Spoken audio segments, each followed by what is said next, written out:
So howdy do, and welcome to the video I promised you of showing you Project Jinx in-game. Now this is a practice tool game, because a lot of people are picking the champion right now, and if I wanted to get this video out to you guys in this day, I had to kind of compromise and go to the practice tool.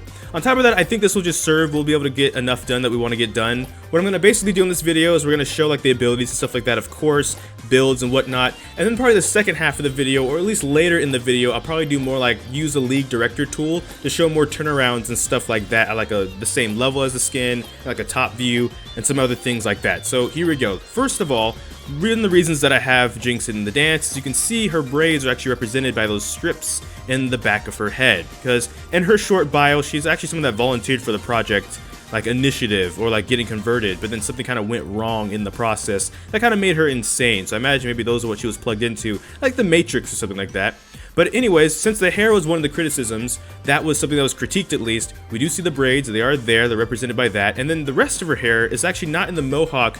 We kind of thought based off the splash art, a lot of it was like mohawk feeling. It's kind of slicked back actually, a lot of it's slicked back. She does have the fringe in the front on the right side there, as you can maybe kind of see.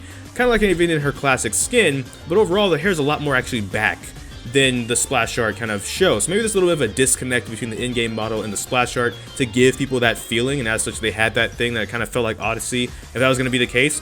Funny enough, there is actually like an orange chroma, by the way. We kind of did call it a little bit, or someone in the comments called it a little bit. What if it was an orange chroma like Odyssey Jinx or something? With that being said, since that was one of the major ones before we even get into the rest of the stuff, then there you go. Like I said, you have the braids in the back, you have the hair that's actually kind of going backwards a bit more instead of like front like maybe it was thought of. And so that changes some things for some people, maybe, you know, there you go. I'm going to try and be quiet as we're using the actual weapons so you can kind of hear them as well. So let's start with the minigun, of course. I have some training dummies set up. And of course the Project voice filter.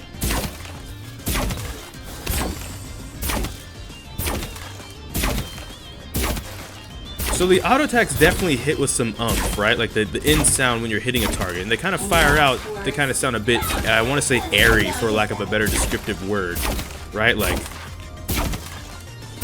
I'll just stand still so we can rev up too, and you can kind of see the bullets. But when I do the turnaround, maybe I'll try and capture this a bit better. And there's the minigun too right there, so you can actually see it. Since in the splash, we really only see the rocket launcher and actually the shock pistol of all things. So there you go.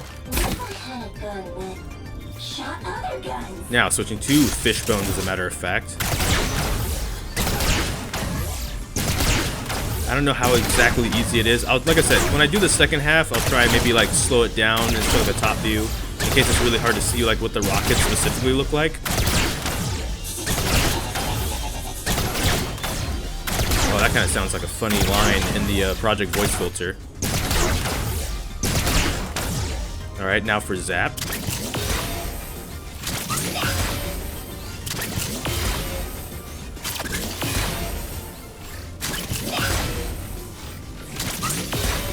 Okay.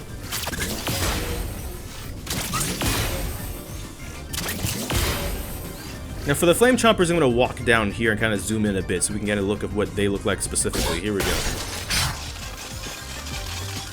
They kind of look like the visors, actually. Like they have the little visors on them as well that Jinx has on her face, as a matter of fact.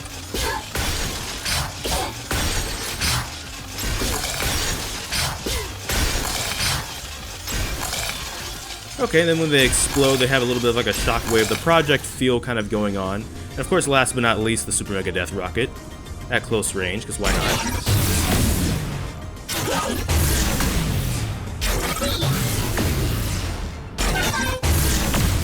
Okay, so they have like the round explosion kind of classicness feel to it.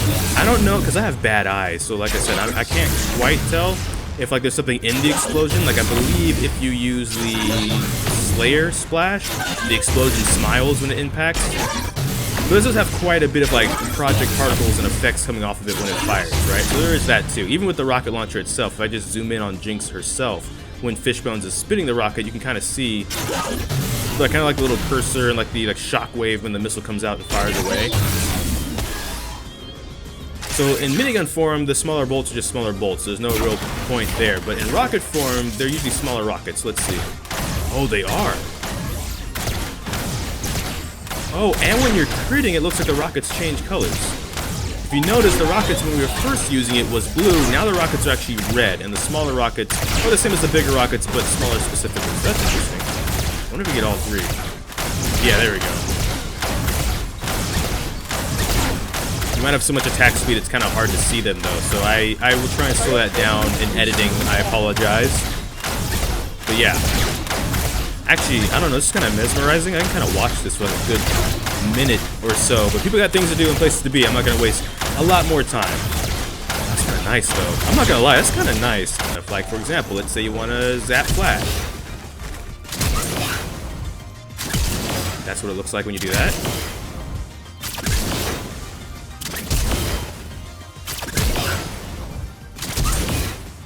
Same with the ultimate.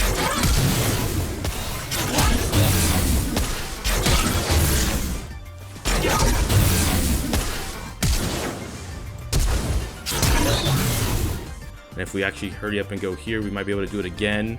As a matter of fact, there you are. Come here, come here. So again, you have a little bit of the symbols kind of trailing off of her too. That's what the passive looks like and what the passive sounds like. So there we go. Now that I've shown y'all everything, I'm going to get to work on the second half with the B-roll and stuff like that, showing like top-down views. It's really hard playing with the camera zoomed in. Holy moly. We're stutter-stepping everywhere. But yes, hopefully though, that showed you a lot of what you wanted to see, but if I did miss something, comment that in the comment section down below. I can always do like a follow-up video or something like that as well. I don't mind. Like, that's what I have a PvE account for, is to hopefully show people stuff that they want to see. So thank you so much for watching this video. In case in post-production I can't do the second half, I might as well plug the outro here just as a situational thing, but I don't know which video will be next, because life can have a lot of kinks. So till this time, take care. GG, get jinxed. Thank you for watching, and enjoy pizza responsibly.